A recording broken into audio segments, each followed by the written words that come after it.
ওর কিছু কিছু প্রবলেম ছিল, যেমন হার্টের 2টা ফুটা ছিল, তারপরে ব্রেন অক্সিজেন তেমন পৌঁছাইতেছিল না, তারপরে নিউমোনিয়া প্রচুরই ছিল। তো এনআইসিতে থাকার পরে হার্টে যে ছোট ফুটাটা ওটা অনেকটা রিকভার হয়েছে, তারপরে ব্রেনে যে অক্সিজেন যাইতেছিল না ওইটা অনেকটা রিকভার হয়েছে, আর নিউমোনিয়াটা আল্লাহর রহমতে অনেকটা কমে গেছে। তো মনে হয় যে ভালোই। অ্যাকচুয়ালি এখানে আসার পর যতটুকু বুঝলাম, অনেকের সাথে কথাবার্তা বলা হয়েছে যে অনেকে অনেক জায়গা থেকে আসছে ধাক্কা খেয়ে এখানে। তো সবার কাছ থেকে এতটুকু বুঝলাম যে এই হসপিটালটাই মানে ভালো, বেস্ট বলবো না, কারণ সবাই সব হসপিটালে ভালো মন্দ সব কিছুই আছে, কিন্তু এখানে আসাটা আমি মনে করি বেটার প্রথমে।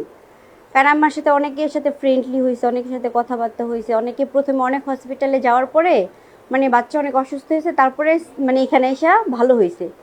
আমি তো প্রথমে এখানে চলে আসছি, এখন ভালো মন্দ বিচার আমি বলতে পারবো না, কিন্তু অনেকের সাথে কথা বলার পর এতটুকু বুঝলাম এটা ভালোই। পরামর্শ বলতে গেলে কিছু কিছু প্রবলেম আছে এখানে, যেরকম কেবিনের যে প্রবলেমটা, তারপরে মানে একটা কিছু কিছু জিনিস আছে যে সহজে পাওয়া যায় না।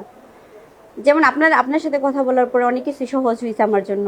এখন আপনারই খুঁজে পাওয়া আমার জন্য অনেক কষ্টকর হয়ে যায়।